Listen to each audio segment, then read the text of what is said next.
익숙했죠? 네. 오늘은 이제 정의, 사회정의라는 문제를 가지고 얘기를 좀 보겠습니다. 이거는 제가 지난번에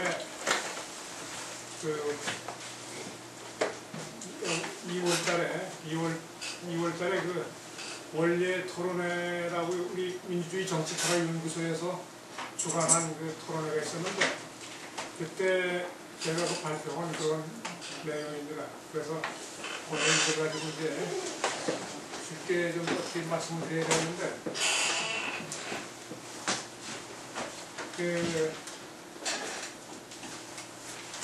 쉽게 좀 얘기를 하고 그렇게 노력을 하겠습니다만, 혹시 좀 어려운 부분이 있는가 모르겠는데 하여튼 풀어서 말씀을 드리겠습니다. 요즘은 사회정의가, 이 정의라는 문제가 사회적으로 굉장히 많이 얘기가 돼요. 며칠 전에 동아일보에서 황호택 선생님이 칼럼을 쓰셨는데, 거기에도 그 제목이 계층 간 평등과 세대 간 정의, 그래가지고 정의라는 내용의 말씀을 재미있게 쓴 기사도 있었습니다. 그리고 1월 29일자 서울신문에는 한국 사회 정의란 이렇게 해가지고 이 샌델 교수가, 미국의 샌델 교수가 한국에 와서 말씀하신 그런 내용, 그런 걸 쭉 쓴 것도 있고, 또 조선일보사에서도 지난 1월달인가 정의 신두름 일으킨 마이클 샌델 교수, 하버드대 교수 송년 인터뷰 그래가지고 이제 글을 썼는데, 제목이 있고 부제목으로 경제에 집착한 한국 사회, 물질적 번영은 이루어지만은 이제는 시장이 답을 못 주는 정의를 논해야 된다. 그래가지고 또 정의 문제를 거론을 했어요. 그리고 서울신문 1월 7일에는 인문철학, 정의 열풍, TV에서도 통했다. 그래가지고 EBS 교육방송에서 하버드 특강에 정의 문제를 특강한 거를 또 기사를 쓴 것도 있습니다. 제가 이게 동아일보, 조선일보, 서울신문 이런 걸 이제 인용하는 걸 왜 인용하냐면, 제가 이제 신문은 그 세 개를 봐요. 그리고 다른 신문은 인터넷으로다가 이제 검색을 하고 이게 그렇기 때문에 제가 신문에 나온 거를 말씀을 드렸습니다. 그리고 또 2월 21일자 월요일인데, 그날은 서울신문에 이제 어느 기자가 한국에 있는 이집트 대사한테 이제 질문을 했습니다. 이집트 대사 이름이 우리가 이름을 부르기에는 좀 어려운 이름인데, 엘조르 칸이 대사한테 뭐라고 물어봤느냐면, 이집트 국민을 움직인 힘과 동기는 무엇이라고 봅니까? 그랬더니 이집트 대사가 뭐라고 답변을 해주셨느냐면, 그들의 슬로건은, 국민들의 슬로건입니다. 국민들의 슬로건은 자유와 민주화, 그리고 사회정의였고, 사회정의를 말씀하셨어요. 사회정의였고, 이것이 이집트 혁명의 동기였다. 그렇게 얘기를 하셨습니다. 그리고 국민들은 사회적 정의와 표현의 자유, 민주화가 충분하지 않다고 느꼈고, 매우 분명하게 평화롭고 문명적인 방법으로 더 많은 자유와 민주화 그리고 사회적 정의를 국민들이 이집트 정부에 요구를 했다. 이제 그런 얘기입니다. 우리가 쉽게 하나 예를 들어보면 지금 이제 북한에서는 김일성, 김정일, 김정은 이렇게 3대 세습으로 가는데 이제 한 가지 예를 듭니다만 저는 시골에 이제 조그마한 그 논이 하나 있었어요. 근데 그걸 파니까 세금을 상속을 제가 부모님한테 상속을 받은 조그마한 논이었는데 그걸 파니까 몇 년 전입니다. 세금이 40%가 나가. 그런데 또 제가 그 상속을 받아가지고 또 제가 만약 우리 아들한테 팔면은 또 40%가 나가. 그러니까 두 번 상속을 하면은 그 재산이 있어져요, 없어져요? 없어지는 거예요. 하물며 이 자유시장을 신봉하는 이런 나라에서 조그마한 재산을 하나 상속을 해도 그렇게 없어지는데 김일성이 김정일한테 무엇을 상속을 해요? 상속세 하나 안 내고 아들한테 나라를 상속을 해요. 또 김일성이 김정일이는 김정은한테 상속세 하나 안 내고 또 나라를 상속해. 그이가 사회 정의에 맞느냐?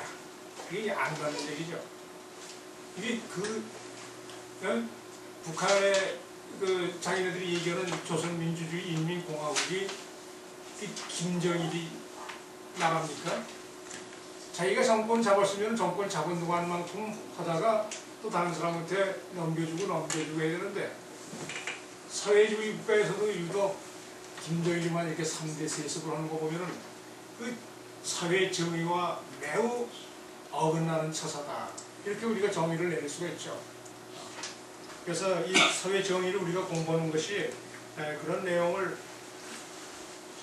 파악하는데 그 기준이 되는 겁니다. 그래서 오늘 말씀드리는 이런 그 내용은 황장엽 선생님이 저는 황장엽 선생님한테 공부를 했으니까 황장엽 선생님이 사회 정의를 말씀하신 내용과 그 존 롤스라는 교수가 있어요. 그 양반이 돌아가셨는데 존 롤스 교수는 평생 이 사회적인 정의만을 공부하신 분입니다.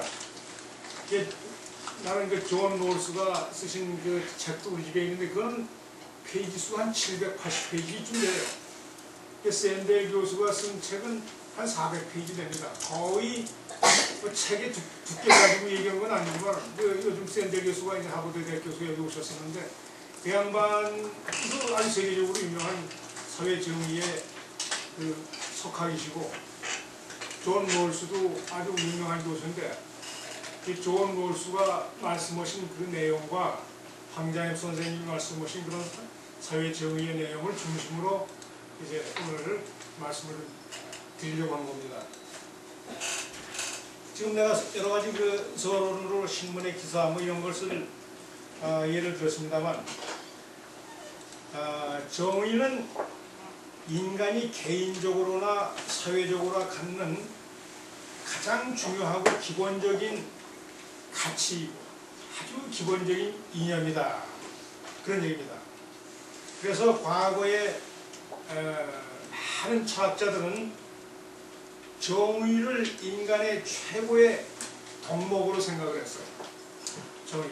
그리고 사회 정의를 이 사회에 우리가 사는 사회에 실현하는 거, 구현하는 거,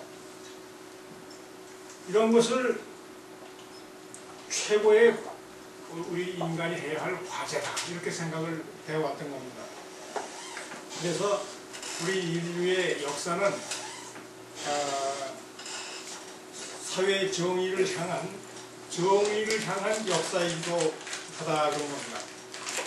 옛날 노예주의 사회시대나 봉건주의 사회시대에는 노예나 봉건 농노들이 아무리 자기네들이 사회 정의를 그때는 외출지도 몰랐지만 그런 정의가 자기들을 위해서 있어야 되는가 하는 것도 모르고 지났던 거 아닌가 이렇게 생각을 합니다.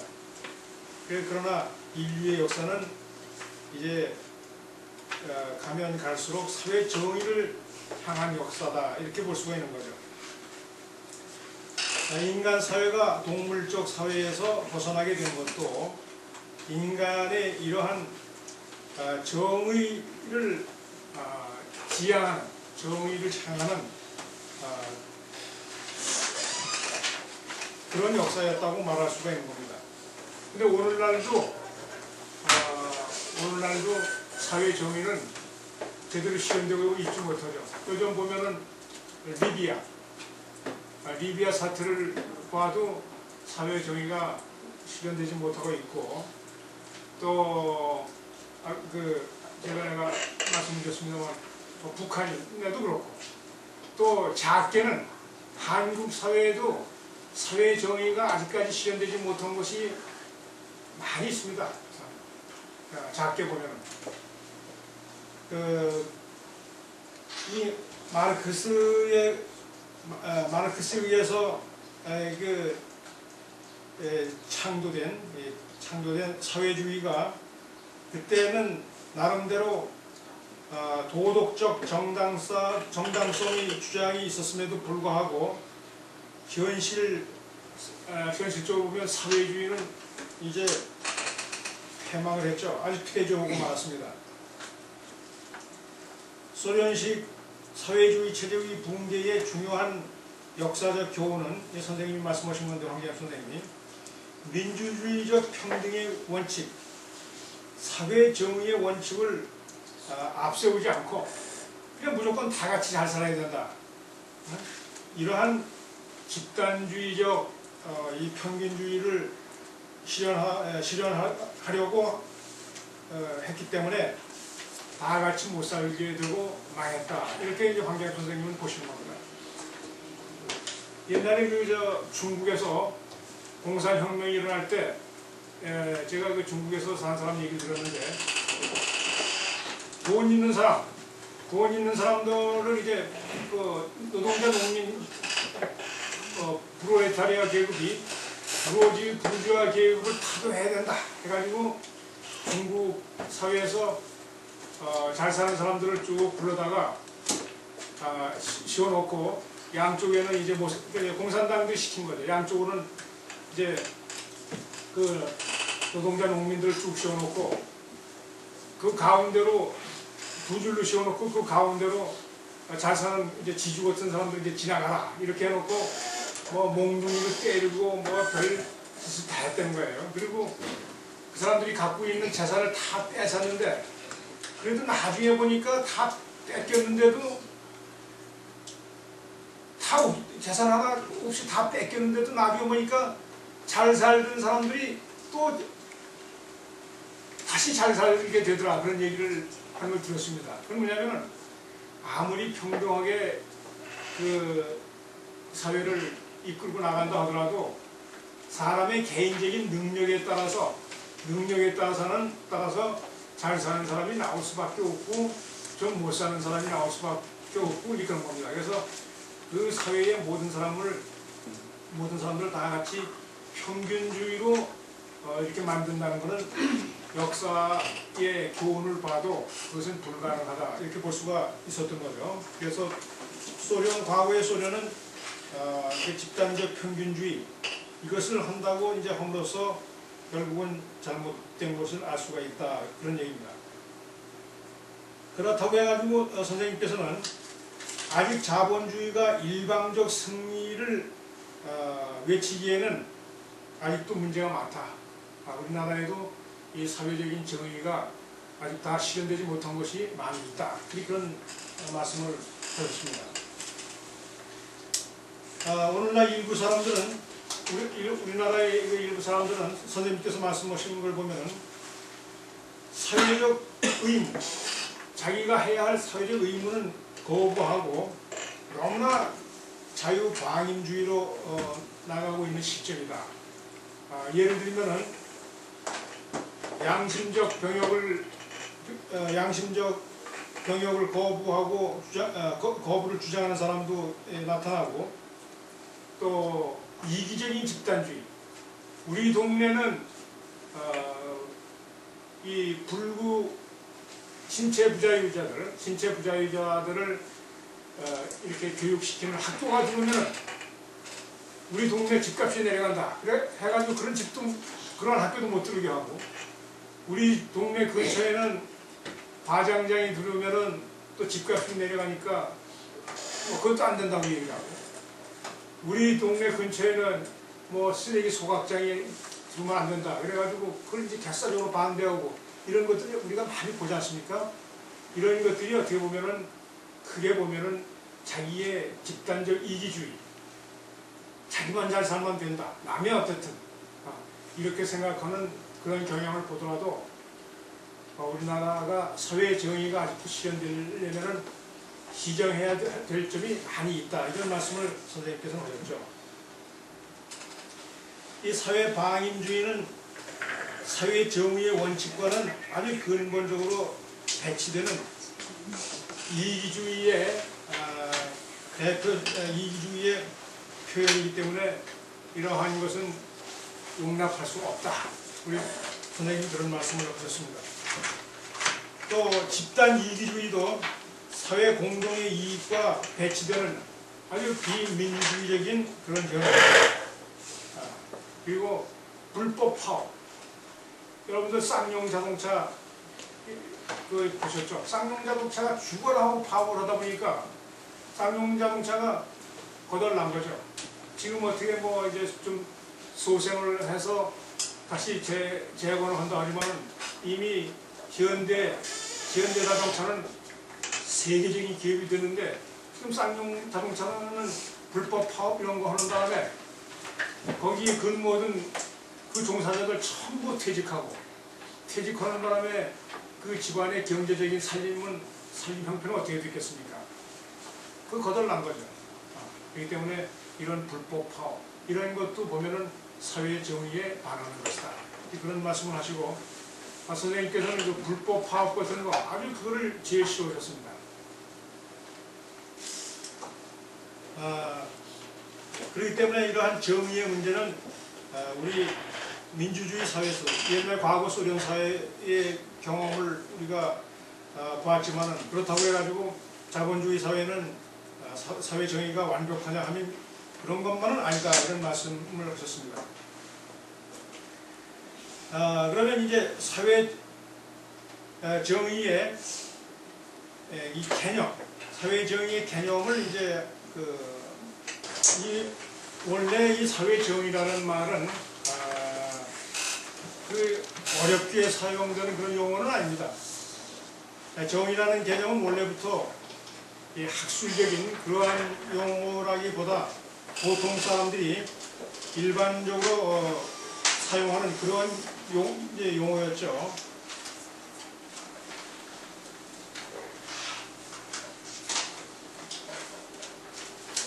이제 우리가 오늘날 사용하는 이 정의라는 것은 영어로 말하면 이 justice라는 것을 이제 번역한 건데, 이와 같이 정의는 누구에게나 쉽게 사용하는 개념이긴 하지만 정작 이 정확한 의미가 무엇이며 이를 어떻게 정의해야 옳은지 묻거나 규명하고자 하는 경우에는 또 어려운 문제가 있다, 그런 얘기입니다. 이 정의의 개념 정의가 어렵거나 불가능하다는 것은 이제 두 가지 이유가 있는데, 첫째, 정의라는 개념은 의미가 여러 가지 다의적이다. 개념이 다의적이고 한마디로 정의하기가 좀 어렵다, 이제 그런 얘기입니다. 또 두 번째로 이 정의는 부정적으로 정의할 수밖에 없는 개념이다, 그런 얘기입니다. 이 부정적으로 정의할 수밖에 없다는 개념은 뭐냐면은 정상의 반대는 비정상, 이런 식으로 표현하고, 바른 것의 반대는 부정 또는 불의, 이런 식으로 이제 표현을 하는 거와 마찬가지로 이 부정적으로 표현하는 개념이기 때문에 이거를 정의하기가 좀 어렵다 그런 얘기인데, 그러나 황장엽 선생님은 아주 쉽게 표현을 했습니다. 황장엽 선생님은 이 정의라는 것은 사회에서 차지하는 자주적 지위와 창조적 역할은 일치되어야 한다는 것이 가치 법칙의 기초로 된다. 사회적으로 역할을 한 만큼 사회적 지위를 주어야 한다는 것이 사회 발전의 근본 요구이며, 이 요구에 기초해서 가치 평가의 법칙이 성립되게 된다. 지위와 역할이 통일된 사회일수록 정의로운 사회이며, 지위와 역할의 거리가 큰 사회일수록 특권의 영향이 큰 부정의 사회라고 말씀하셨습니다. 이 지위와 역할, 자기가 사회에서 활동하고 역할하는 거에 맞게끔 그 사람한테 이 지위를 주고 그러는 것이 정의에 부합된다 하는 얘기입니다. 그 다음에 선생님께서는 또 어떤 말씀하셨냐면, 민주주의란 자주적인 생존 방식을 보장하기 위해 의거해야 할 생활의 원칙이며, 그것의 기본은 자유와 평등이라고 볼 수 있다. 여기서 평등은 사회생활의 주인으로서의 역할과 책임을 한 사람이나 역할을 한 사람이나 하지 않는 사람이나 다 같이 대우해 주어야 한다는 평균주의가 아니라, 책임과 역할을 얼마나 잘 수행하는가에 따라서 공평하게 평가해주는 평등을 의미한다. 평등의 원칙이자 곧 정의의 원칙인 것이다. 그런 말씀을 하셨습니다. 그래서 이 정의라는 것은 그 사회에서 어떠한 사람이 역할을 한 것만큼 평가를 해주고 대우를 해주는 것, 이것이 사회 정의라고 볼 수 있다. 이런 말씀을 선생님께서는 하셨어요. 그리고 이 정의의 원리는 주로 인간의 개인적인 존재를 옹호하는 개인주의 사상과 관련되어 있고, 사랑의 원리는 주로 인간의 집단적 존재를 옹호하는 집단주의 사상과 관련되어 있다. 이런 말씀을 하셨습니다. 그리고 정의의 원칙은 사회적 집단의 생존과 발전에 이바지한 것만큼 평가해 주는 것이다. 정의의 원칙은 개인과의 관계에서는 상호 기여한 크기에 따라 협조하는 원칙으로 구현된다. 이제 이런 말씀을 하셨는데, 그래서 선생님이 말씀하신 것을 이렇게 쭉 정리해 보면은, 사회 정의라는 것은 첫째, 지위와 역할이 통일된 사회, 그 사회에서 자기가 차지하고 있는 지위, 어떤 사람은 이 회사의 직원, 어떤 사람은 회사의 사장, 어떤 사람은 정치인, 어떤 사람은 대통령, 이런 그 지위에 따라서, 그 역할에 따라서 이 대우를 해주는 것, 이것이 사회 정의에 맞다 하는 말씀을 하셨고, 두 번째는 책임과 역할의 수행을 공평하게 평가해주는 평등의 문제, 그 사람들이 역할한 것만큼 대우해주는 것, 그런 평등의 문제. 또 세 번째는 정의의 원리는 개인적 존재를 옹호하는 개인주의 사상과 관련된 사상이고, 사회적 집단의 생존과 발전에 이바지하는 것만큼 평가해주는 원칙. 이 사회적 발전, 집단의 어떤 생존과 발전에 이바지하는 것만큼 평가해주는 그런 원칙, 이런 것이 중요하다는 말씀입니다. 그 다음에 이 권리와 의무의 등가성, 권리만 주고 의무는 안 오고, 의무는 많이 오고 권리는 안 주고, 이런 것이 아니라 의무와 권리를 똑같이 평가해주고 하는 것, 이것이 사회 정의다. 이런 말씀을 선생님께서 하셨습니다. 그러면 아까 제가 말씀드린 이 미국의 유명한 철학자 존 롤스, 이 사람은 이제 프린스턴 대학의 철학 박사였는데 이 양반은 한 10년 전에 돌아가셨습니다. 2002년에 돌아가셨는데, 그럼 이 양반은 사회 정의를 어떻게 말씀을 하셨는가 하는 것을 간략하게 이제 설명을 좀 드려볼게요. 이 존 롤스는 두 가지 원칙을, 사회 정의에 대해서 두 가지 원칙을 말씀하셨는데, 첫 번째 원칙은 뭐냐면은,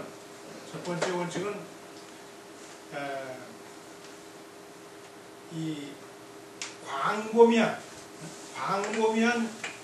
기본적 자유에 대하여 모든 국민들이 동등한 권리를 누려야 한다는 것을 규정하고 있다.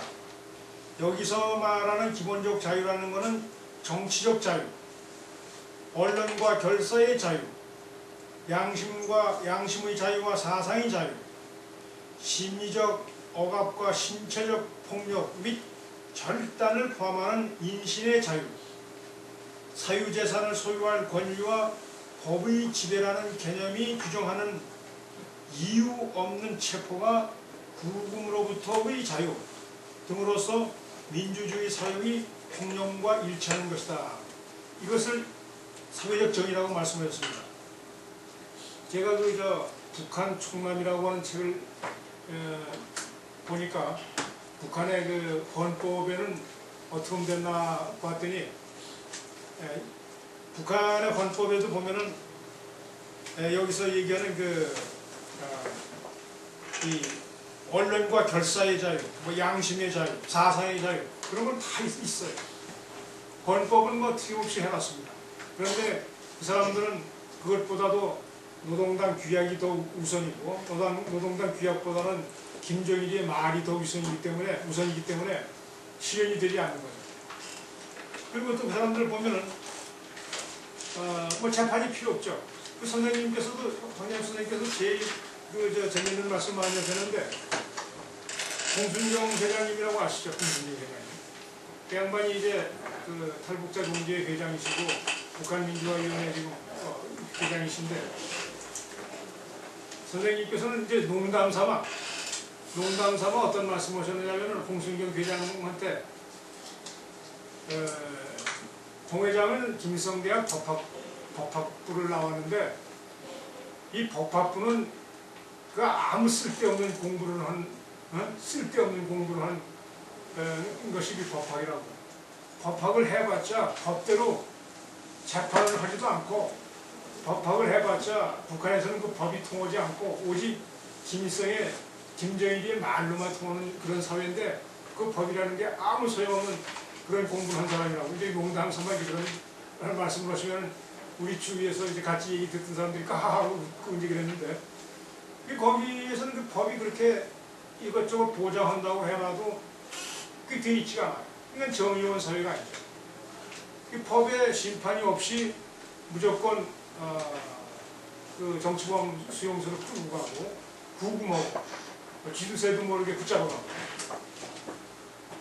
그것이 사회 정의와 완전히 그런 것은 어긋난다 하는 그런 얘기입니다. 이 존 롤스의 말에 의하면. 그리고 사회 정의에 의한 두 번째 원칙을 이제 존 롤스가 얘기를 했는데, 두 번째 원칙은 우선 소득 및, 우리가 돈벌이하는 소득이죠. 소득 및 재산의 분배와 권한, 책임 및 명령 계통 등에 있어서 차등을 두는 조직들의 기획에 적용된다.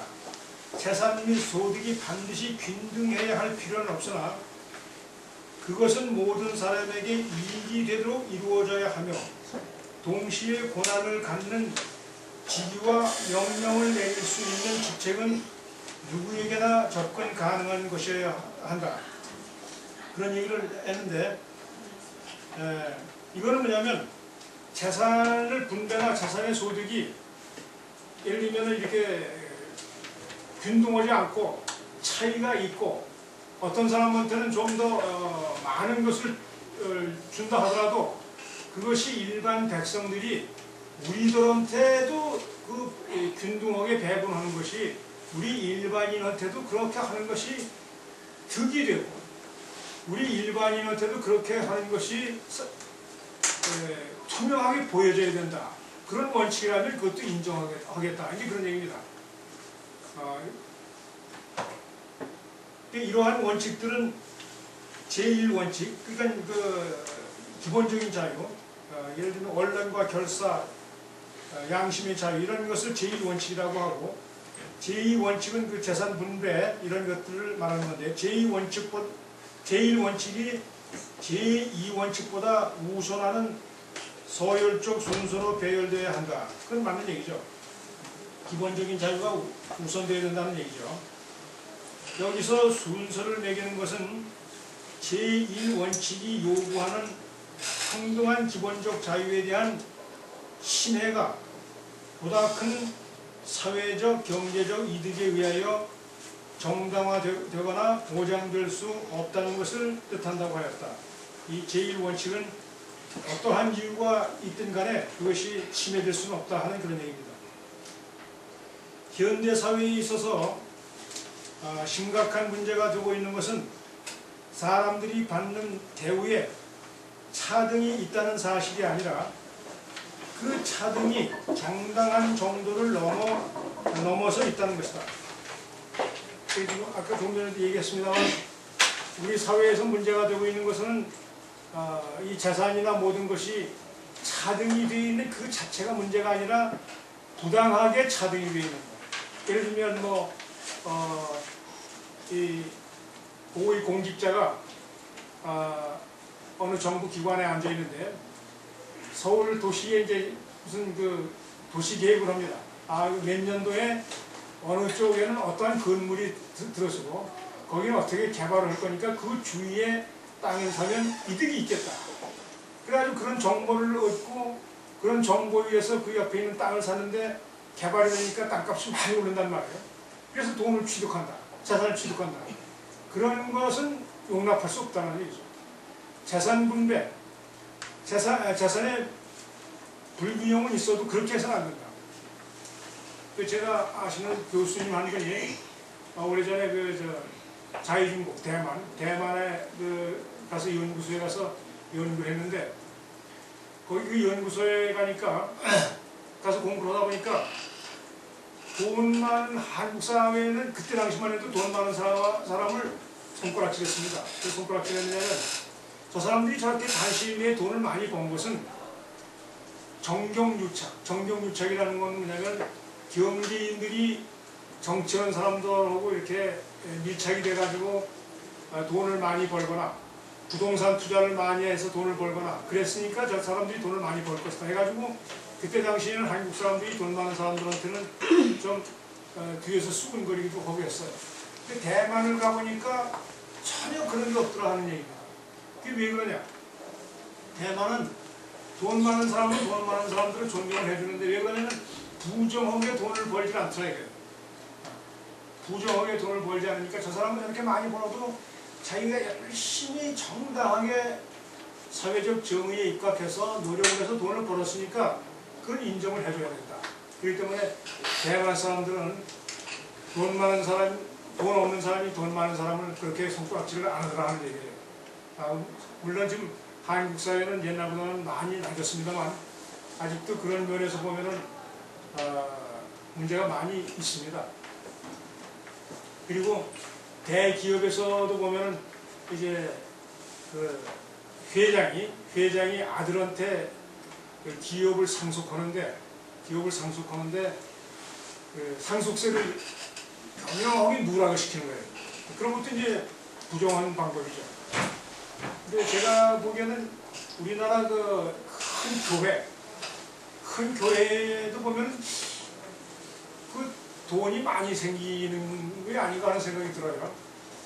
아들들한테 자꾸 교회를 상속을 시키려고 하는 경우가 많이 있지 않습니까? 그걸 보면 교회에서 성직자로서 고생을 하고 돈을 못 벌고 그런 걸 말하는데 성직자 가운데 다 그런 건 아닙니다만 개중에 어떤 교회에 훌륭한 목사님 같은 분은 그 교회가 자기 교회라고 생각을 하고 본뿌리가 잘 되고 하니까 아들한테 이렇게 상속을 하려고 하는 거 보니까 아 그거 대단히 돈벌이가 잘 되는구나 하는 생각을 갖게 됐는데 그거에 보면은 우리 캐톨릭 교회 같은 거는 좀 덜하지 않나 하는 생각이 듭니다. 캐톨릭에는 그 신부님한테 월급을 조금 줘요. 월급을 조금 줍니다. 그러면 또 그 신부님은 그 적은 월급까지 오고 그 가운데서도 돈을 좀 띄워서 어려운 사람들한테 이렇게 또 기부도 하고 하시는 거 보면 오히려 몇몇 그 개신교의 그 목사들이 하는 거 보면은 천주교 같은데 그 신부들의 그 성직 생활하는 거하고 비교해 보면 그 차이가 많이 난다 하는 그런 생각도 좀 가져봅니다만 그런 것이 사회 정의의 문제가 될 수 있다는 겁니다.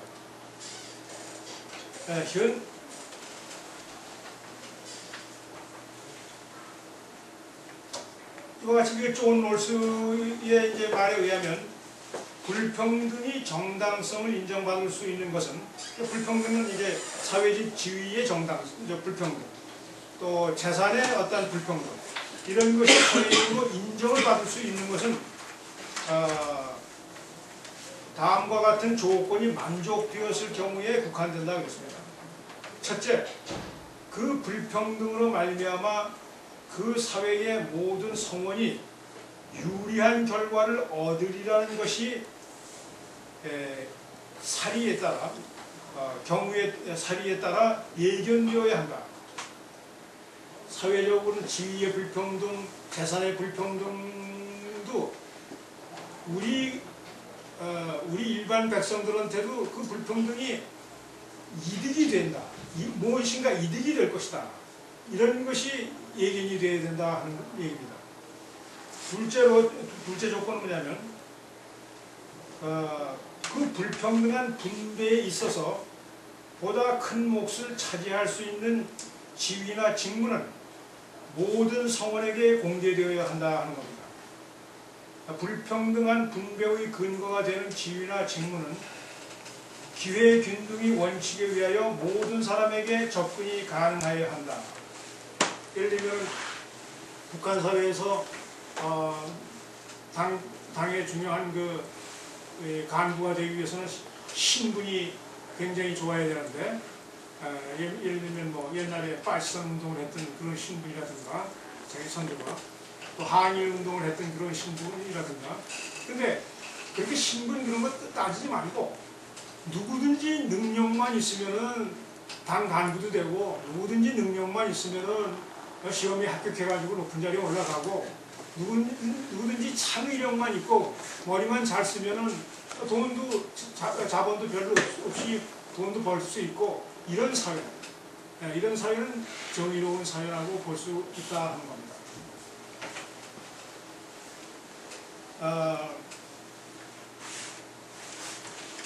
그래서 이런 그 사회 정의에 대해서 그 홍장엽 선생님이 말씀하신 내용 또 이 존 롤스가 말한 그 사회 정의에 대한 내용 이런 내용이 내용 우리가 좀 어려운 내용이지만 좀 짚어봤지만 우리가 꼭 그런 내용을 알아야만 사회 정의를 논할 수 있는 건 아니다 하는 그런 얘기예요. 그래서 이런 얘기가 있습니다. 그 배가 항해를 하는 먼 나라에 이제 항해를 하는데 최소한의 나침판, 최소한의 그 바다 지도 그 정도만 있으면 다 미국도 갈 수 있고 영국도 갈 수 있고 할 수 있는 거 마찬가지로 우리가 사회 정의를 꼭 구체적으로 개념이 어떻고 뭐 이거 어떻고 이렇게 따지지 않아도 우리가 사회 정의를 논하고 실천하는 데는 큰 문제가 없다는 것을 알고 몇 가지를 더 짚어보자 하는 그런 얘기입니다. 근데 이 사회 정의를 저해하는 사회 정의를 실현해야 되는데 그 사회 정의를 저해하는 몇 가지 그 요인이 있습니다. 그 몇 가지는 첫 번째 그 저해 요인이 뭐냐면 세상에는 모든 인간이 다 정의를 추구하지 않는다 하더라도 그래도 절대 다수의 인간은 정의를 기대하고 지향해 오는 것만은 사실이다. 모든 사람이 다 정의를 지향하지 않은 많은 사람이 정의를 지향하지 않더라 하더라도 그 가운데 뜻이 있는 사람들은 정의를 지향해서 정의와 싸웠기 때문에 이 사회가 오늘날까지 이렇게 버텨온 것이다. 그런데 인간은 왜 정의를 구현하지 못하고 있는가? 그 이유와 원인은 어디에 있는가? 모든 인간이 정의롭고 선한 인간이 돼서 정의의 문제가 세상에서 더 발생하지 않는 낙원과 같은 이상 상태는 아닐지라도 대부분의 인간이 정의를 지향하고 준수하고 또 몇몇 사람들에 의해서 그 문제가 야기되는 불의에 대해서 어김없이 합당한 제재와 응징이 가해져서 침해된 정의가 회복되고 정의의 권위, 가치가 그대로 유지 존중되는 사회는 그래도 구현되어야 된다 하는 얘기입니다. 이런 정의가 아직 구현되지 있지 못하는 그 이유에 이제 그 몇 가지를 보면은 첫째, 정의를 추구하는 주체인 인간에게 문제가 있다. 정의를 추구하는 인간에게 문제가 있고, 두 번째는 정의를 구현하는 제도에 문제가 있고, 세 번째는 정의 자체에 문제가 있기 때문에 사회 정의가 바람직하게 구현되지 못하고 있는 거다. 이제 그런 얘기입니다. 그러면 그 첫 번째 그 구현되지 못하는 이유 중에 인간이 정의를 우리 인간 자신이 정의를 그렇게 열심히 추구하지 않았기 때문에 그렇다 하는 겁니다.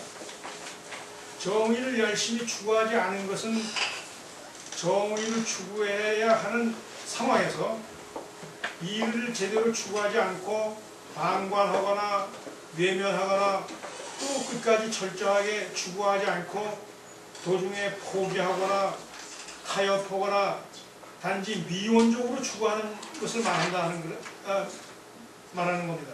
그게 뭐냐면 저희가 부정이다, 저런 것이 있어서는 안 되겠다. 하지만은 그거 굳이 싸워봐야 뭐하나? 그냥 뭐 싸워봐야 나만 손해지, 그냥 넘기지, 이런 생각 때문에 사회 정의가 실현되지 못한 첫 번째 이유다. 그렇기 때문에 우리 자신한테 사회 정의가 구현되지 못한 이유가 우리 인간 자신한테 있는 것이 첫 번째 이유다, 그런 얘기입니다. 그러면 두 번째, 세 번째 이유, 그거는 잠깐 쉬었다가 말씀을 드리도록 하겠습니다. 10분간 쉬도록 하겠습니다.